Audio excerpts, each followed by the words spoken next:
After a well-deserved break, the drivers were back in action on Monday with stage number 8 in this 2012 Dakar. Up for grabs today is a 477km long stage in Chile from Copiapó to Antofagasta.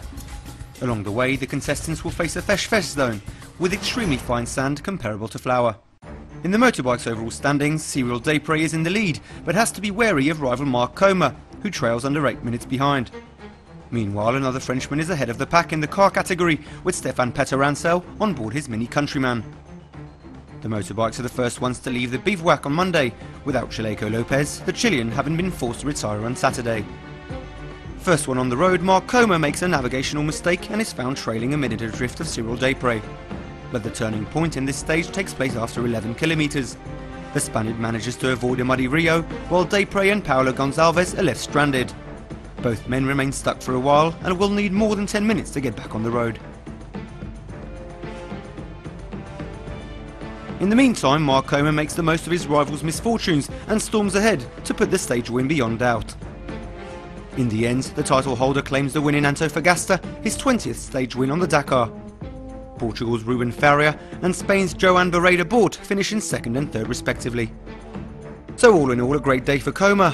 Finishing the stage 17 minutes and 20 seconds ahead of Desprez means the Spaniard takes top spot in the overall standings, with Desprez trailing over 9 minutes behind. Helder Rodriguez from Portugal is now third.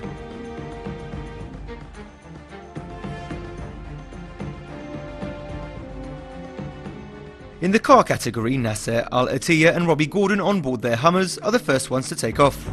But the Qatari suffers yet another setback in this Dakar as he is forced to pull over to retrieve a fallen spare tyre. He manages to get going again, but 50 kilometres later the same problem occurs and he is forced to stop again. In the end, the 2011 champion has to settle for 5th place in Antofagasta. Meanwhile, his teammate Robbie Gordon is enjoying a much more pleasant day on the road. The American strolls past the first checkpoint in the lead, 25 seconds ahead of Krzysztof Holowczyk. Gordon is still in the lead after checkpoint number 2, with Nani Roma looming 55 seconds adrift.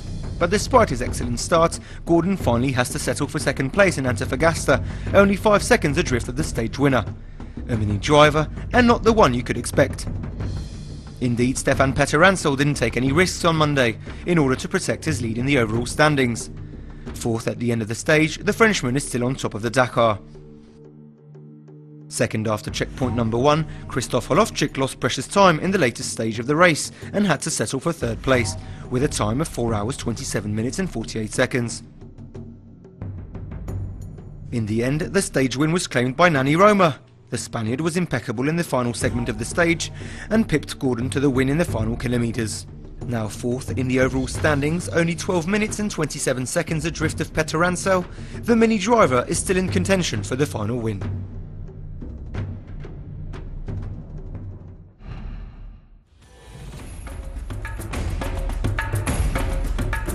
Welcome to week 1 of 2012 Dakar. Mar del Plata is the new home of the start of the rally, the large seaside resort in Argentina.